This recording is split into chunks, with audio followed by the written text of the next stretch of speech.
Presidential historian John Meacham was on our air earlier talking about this in broader terms. Let me play a little bit of what he had to say. It is a matter of life and death.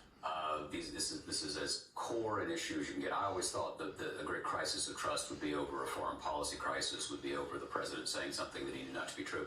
This is even more elemental to some extent. You know, Phil, this is talked about from administration to administration, the idea of the unexpected, unforeseen crisis that ends up taking center stage, ends up testing the president, ends up testing the administration in ways nobody was expecting. Again, obviously, we don't know what the scope of this is or isn't going to be. But is the White House, are folks around the White House and inside of it thinking of this in those terms at all?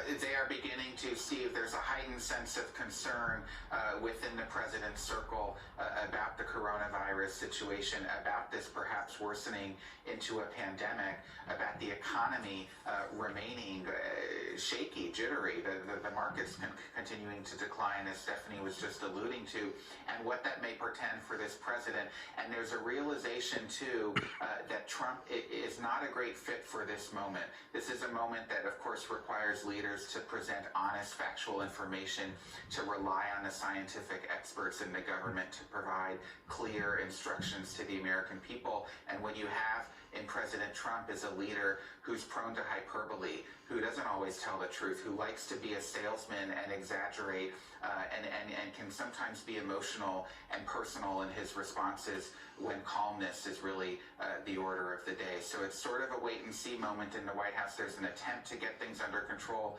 here with Vice President Pence taking charge, but a lot of concern that this could go off the rails very quickly. Well, Nancy, that gets to another question we just played before this, in the intro to this discussion, comments from the president again today. Is that going to be a consistent presence here, public comments from the president? Is there a plan to have him talk less about this going forward? How much are we going to be hearing from him? Well, I think that the White House doesn't really have any control over how often the president speaks.